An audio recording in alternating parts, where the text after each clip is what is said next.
Perkenalkan, saya Dr. Rahmi Raffi MKes yang saat ini bertugas sebagai dosen tetap Fakultas Kedokteran Universitas Malaya.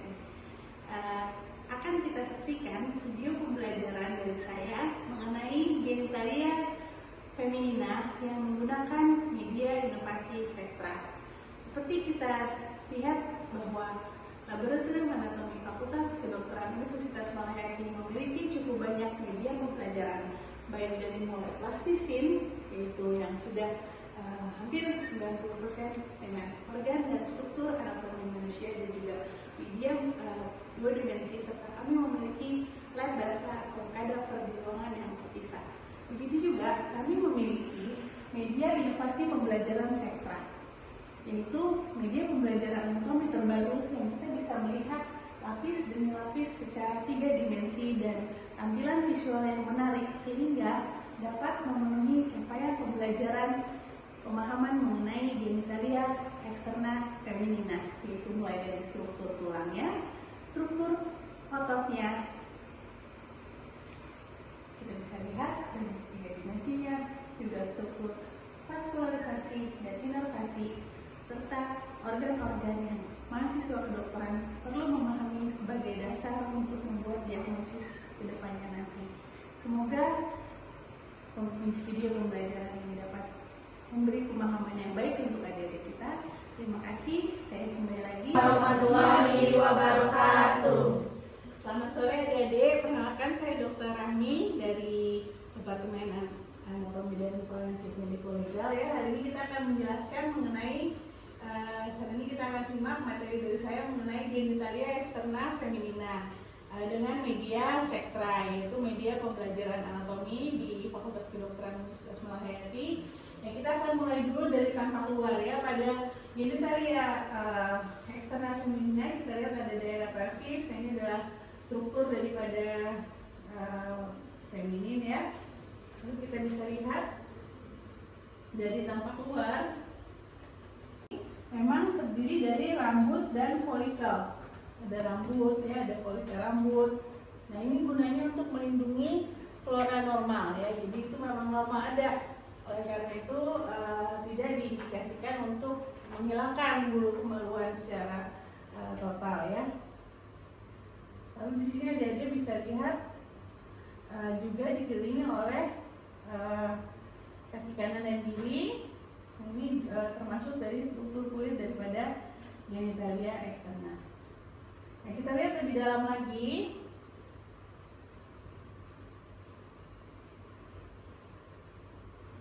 Ada struktur daripada labia minora. Nah, ini labia minora ini setelah labia mayora. Labia minora ini mengandung kelenjar yang memproduksi cairan ya, sehingga terjadi lubrikasi pada daerah genitalia wanita eksterna feminina, dan juga membantu pada saat reproduksi, yaitu ketika terjadi berhubungan intim atau coitus. Nah, ini mengandung kelenjar, ada kelenjar sebasea dan kelenjar keringat. Nah, dari juga bisa lihat, kita lebih dekat lagi, ada sistem kelenjarnya. Ini ada dilihat ya. Di sini bisa ada. Lalu di sini juga diperdarahi. Nah, ini ya, diperdarahi oleh daerah nervus perineum ya. Ini membran perineum. Ini namanya regio perineum. Regio perineum ini berada di mengelilingi organ genitalia wanita. Nah, disinilah kalau dilakukan pada persalinan akan dilakukan insisi ya di regio perineum ini. Nah, itulah yang dinamakan episiotomi atau robekan pada jalan lahir ketika kepala bayi susah untuk melewati jalan lahir. Nah, itu ada kita lakukan insisi atau robekan namanya episiotomi ya, di regio perineum. Lalu setelah kita Lihat lagi. Nah, ini adalah vestibulum. Masuk ke setelah tadi kita zoom lagi ya. Kalau tadi di sini ada vestibulum. Nah, vestibulum ini adik-adik bisa lihat ada dua saluran. Ya. Ada dua saluran di daerah vestibulum. Yang paling atas terlihat nggak? Ada saluran namanya saluran buang air kemih. Yang lebih lebar adalah saluran vagina. Nah, karena berdekatan, oleh karena itu pentingnya menjaga higienis pada pembersihan pada saat buang air kecil ya, harus dilakukan dari depan ke belakang sehingga tidak terjadi infeksi ya. Nah, ini adalah regio. Nah, ini yang bawah ini vagina. Vagina adalah struktur saluran. Nanti ada bisa lihat bahwa dia akan menuju ke jalan lahir. Nah, ini vagina kurang lebih panjangnya 10 cm ya. Dia akan menuju ke jalan lahir, yaitu menuju ke uterus.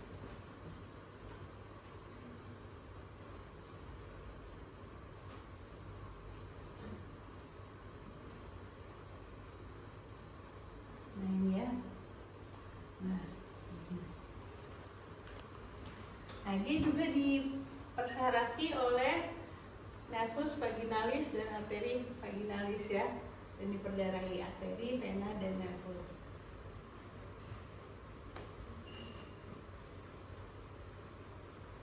Mungkin bisa di pause dulu ya, bisa di pause dulu ya. Dia jadi bisa lihat dia akan menuju ke rahim. Nah, ini saluran vagina dari samping ya, tampak samping. Dia akan menuju ke rahim. Pertama kali akan bersentuhan dengan leher rahim atau serviks. Nah, inilah nanti ketika persalinan ada pembukaan ya. Pembukaan berapa? Pembukaan 1, pembukaan 2. Nah, ini yang dilihat dari pembukaan dari leher rahim. Ini dilakukan vaginal touche.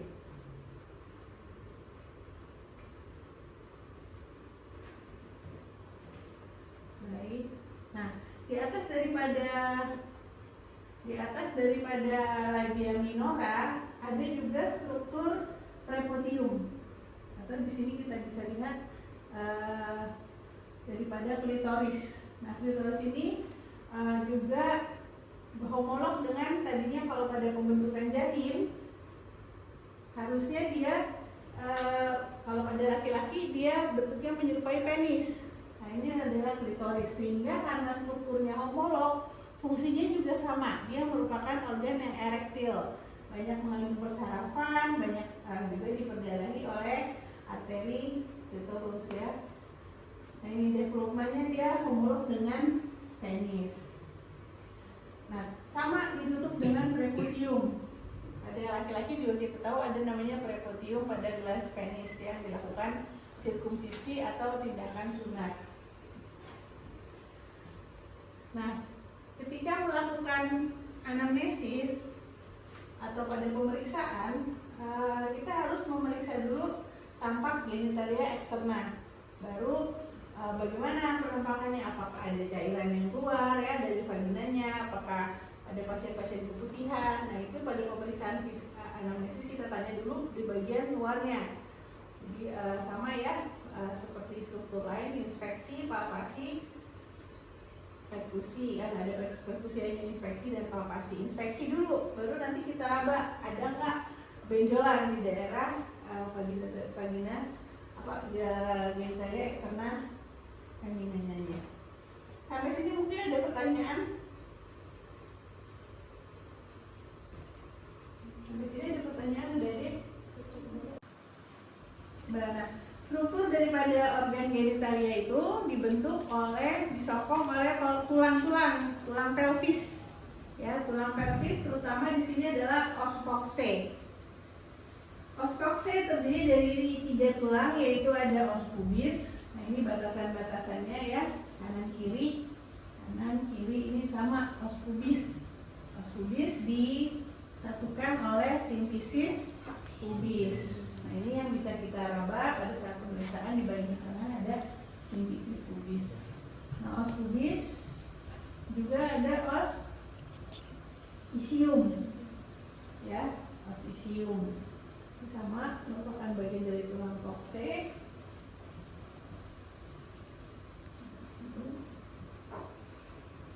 Nah, ini yang paling besar ilium. Nah, ini adalah tulang daripada yang menyokong organ genitalia eksterna maupun interna.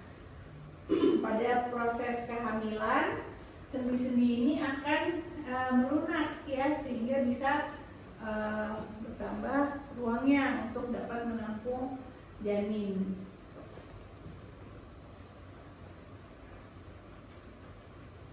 Ini tampak tulangnya dari bawah. Nah, ini adalah pintu bawah panggul, ya. Pintu bawah panggul pada wanita bentuknya seperti belah ketupat, ya. Ya, belah ketupat. Ya. Nah, kenapa pada persalinan terkadang susah, ya, melahirkannya? Ini juga mempengaruhi ukurannya. Misalnya pada nama kelainan persalinannya DKP, distorsia kepala dan panggul. Jadi tidak ukurannya kurang pas, ya, ukuran kepala bayi dengan daerah pintu bawah panggul. Nah, ini berhubungan dengan bentuk struktur daripada tulang wanita tersebut, gitu. Nah, ini perlu dilakukan tindakan sesar kalau memang sudah bentuk tulangnya, ya, tidak bisa diubah, ya, tulang ibunya. Untuk tulang-tulang panggul ada pertanyaan? Silakan kalau ada pertanyaan. Cukup, baik. Baik kali, ya. Bagian tulang dari depan mungkin sudah lebih jelas. Dari belakang, ya. Nah, ini dari belakang. Nah, ini dari belakang. Ini adalah ligamennya. Ligamennya kita hilangkan dulu.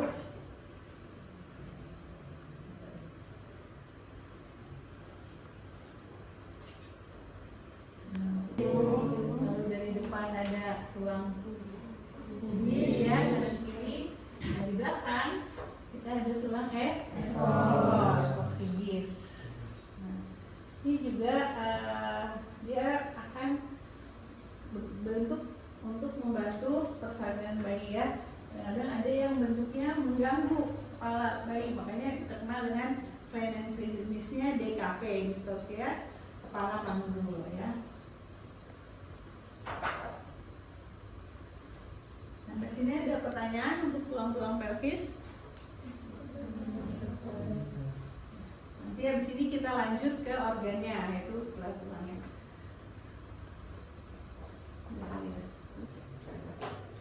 Ada pertanyaan dulu apa langsung jelasin dulu nanti di pertanyaan? Ada pertanyaan? Tadi sudah genitalia dari mulai tulangnya, genitalia eksternal, lalu kita sekarang ke genitalia internal. Nah, nanti kita lihat struktur pertamanya, yaitu adik-adik bisa lihat tadi ada vagina. Nah, ini adalah lubang, ya, menuju ke vestibulum tadi, kita hilangkan. Ini juga bagian dari eksternal, kita hilangkan. Ini bagian dari eksternal, hilangkan.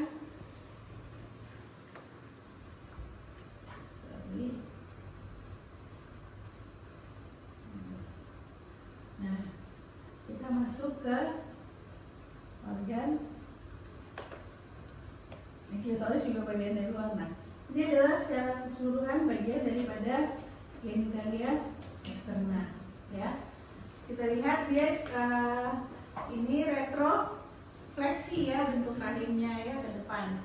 Ada juga orang-orang yang antifleksi, yaitu macam-macam bentuk rahim. Nah, ini kita hilangkan. Ini struktur apa tadi? Apa? Saluran apa? Nah, saluran vagina itu genitalia eksterna. Kita hilangkan. Dan kita mau belajar di genitalia interna. Nah, pada genitalia interna kita mulai mempelajari rahim. Ini ada bisa lihat, ya. Nampak. Nah, ini.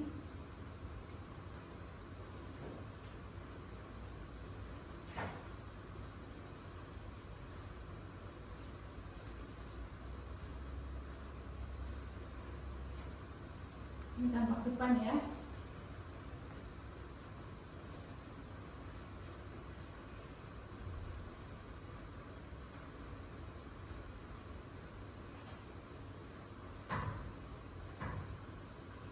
Dari struktur rahim ada namanya pintu leher rahim.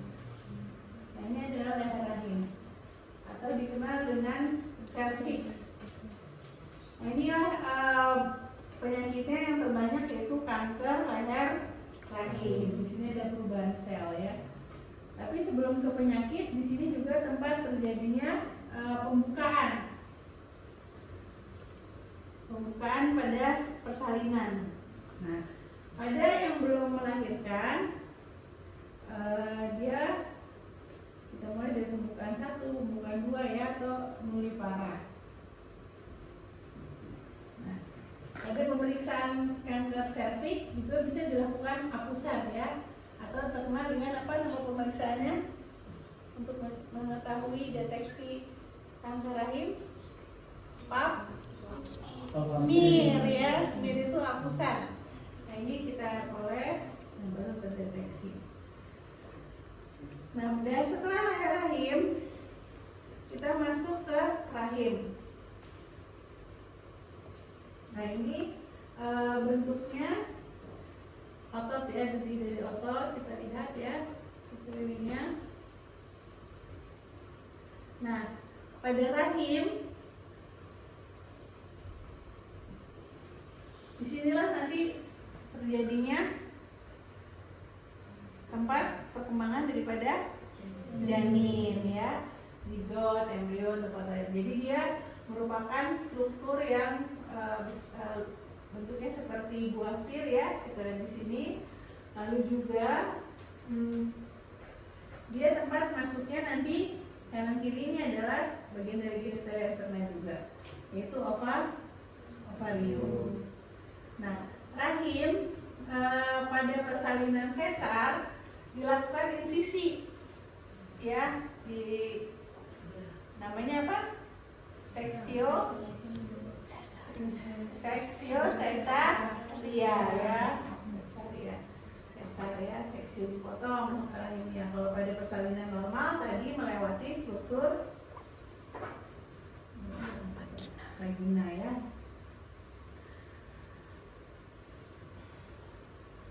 Ada pertanyaan habis ini? Nah, kita lanjut ke struktur berikutnya, yaitu tempat pembentukan sel telur ya. Ada ovarium, ada 2, kanan dan kiri ya. Ini kiri, ini yang kanan.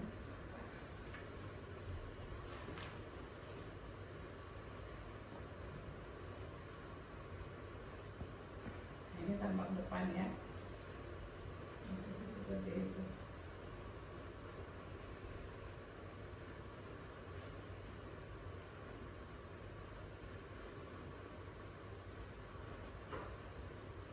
Ini tampak depan. Nah, nanti, jadi bisa lihat ya, kita besar. Nah, di sini di ovarium terjadi pembentukan sel telur. Berapa banyak telur yang dihasilkan dalam 1 bulan pada wanita? 1 ya, normal. Kalau sperma berjuta-juta. Sel telur itu akan ditangkap oleh ini ya, fimbriae. Ini adalah bagian dari, kalau tadi ovarium lenjarnya, nah ini salurannya tuba fallopi. Tuba fallopi terdiri dari fimbriae, lalu tuba uterina yang nantinya akan menyalurkan ke dalam rahim ya. Nah, ini formum. Jadi ada 3 struktur, fimbriae, tuba uterina, dan formum. Ini adalah akan disalurkan tadi telur yang dihasilkan oleh ovarium. Nah, disinilah proses pematangan sel telur. Ya, setelah matang ditangkap oleh fingerling.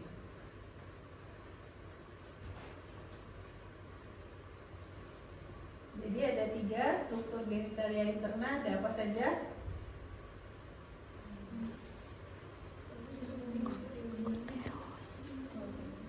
Apa saja tadi yang pertama?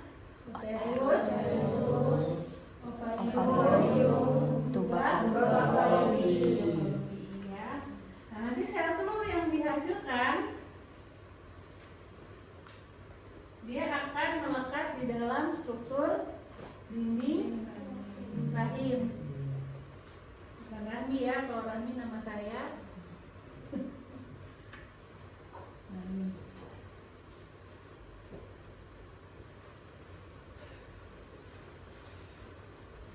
Melekat di sini, melekat di dalam rahim, di dalam rahim ya. Lalu ketika ada sperma yang masuk melalui saluran vagina ya, akan dipancarkan sperma, lalu bertemulah dengan sel telur tadi, terjadi pembuahan. Kalau nggak terjadi pembuahan, sel telur tadi akan rontok keluar bersama dengan dinding rahim yang luruh. Dinding rahim kan terjadi penebalan dan penipisan ya, dipengaruhi oleh hormon apa saja? Estrogen dan progesterone. Nah, nama siklusnya apa? Penebalan rahim, penipisan, itu siklus menstruasi. Nah, kalau yang tidak dibuahi dia akan keluar bersama darah menstruasi.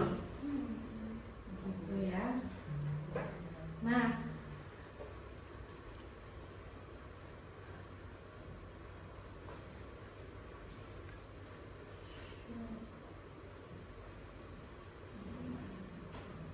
sampai sini ada pertanyaan? Oh, iya. Nah, kalau pada kelainan KET, telurnya ini tidak masuk ke dalam leher rahim. Jadi ada telur, di sini kan harusnya melekat di dalam leher rahim, tapi tidak ditangkap. Akhirnya terjadilah perlekatan telur di luar. Ya, bisa nggak terjadi kehamilan? Bisa. Namanya kehamilan ektopik ya, bisa di luar, bisa sampai dia lahir, bisa asal mendapatkan perdarahan, dia bisa tumbuh ya. Gitu. Kehamilan ektopik terganggu. Kalau normal dia kehamilan ektopik saja, kalau dia pecah sakit kan, jadi namanya kehamilan ektopik terganggu. Sini ada pertanyaan Adik-adik. Baik, kalau kita review lagi ya, bahwa lalu ada ini adalah labia mayora, lalu labia mayora ada labia minora, lalu ada struktur pes, ini labia minora, lalu ini adalah struktur daripada vestibulo, ada 2 saluran. Nah, ini saluran dari vagina. Ini adalah prepudium ya. Pada vagina ada, kita lanjut ke genitalia interna yaitu leher rahim. Leher rahim kita lihat ada rahim atau uterus ya. Terus lalu ada ovarium, tuba fallopian. Nah, itu udah genitalia interna. Tampak sampingnya. Ada pertanyaan sampai sini Adik-adik? Cukup ya dengan kelainan-kelainan klinisnya. Jadi pentingnya seorang dokter mempelajari struktur anatomi yang baik untuk memahami kelainan klinisnya. Baik, dari saya juga cukup. Mohon maaf kurang lebihnya. Semangat, semoga dapat lulus di blok repro. Terima kasih. Selamat sore. Assalamualaikum warahmatullahi wabarakatuh. sejak 2012 saya bergabung di Departemen Anatomi ini untuk mengajarkan baik di ruang kelas maupun di praktikum. Mari kita lihat kegiatan keseharian saya juga dalam laboratorium anatomi.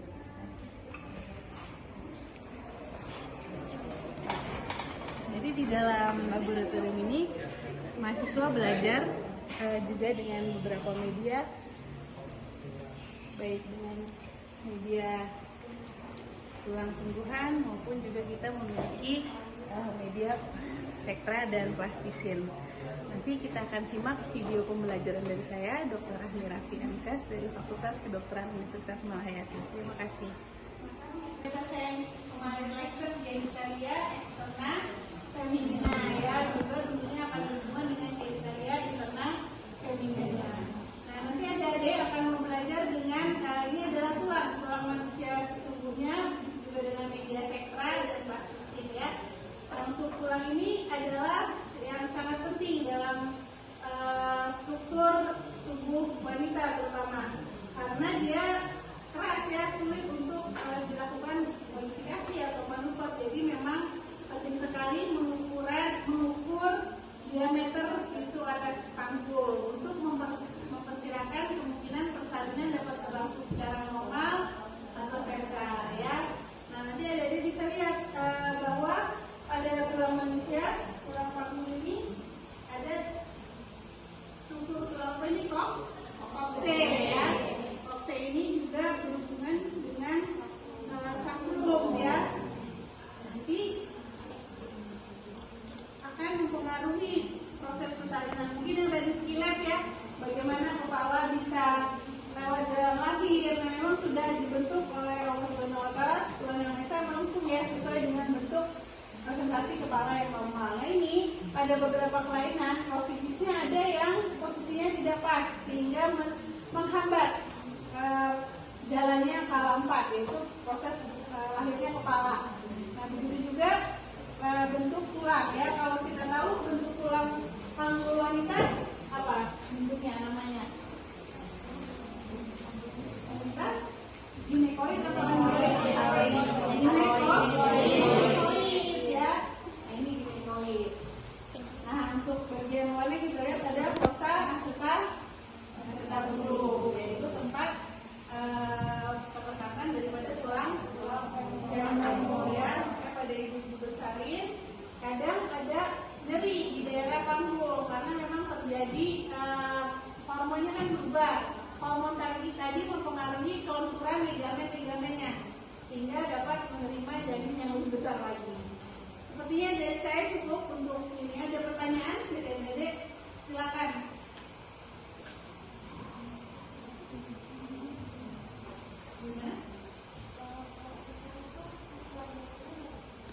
Nah, itu harus disesuaikan dengan ukuran bayi. Jadi ada perhitungan nanti menyesuaikan antara puncak kepala dengan diameternya. Jadi tidak sama semua wanita, cuman pada umumnya dia akan menyesuaikan dengan ukuran kepala bayi yang tersebut.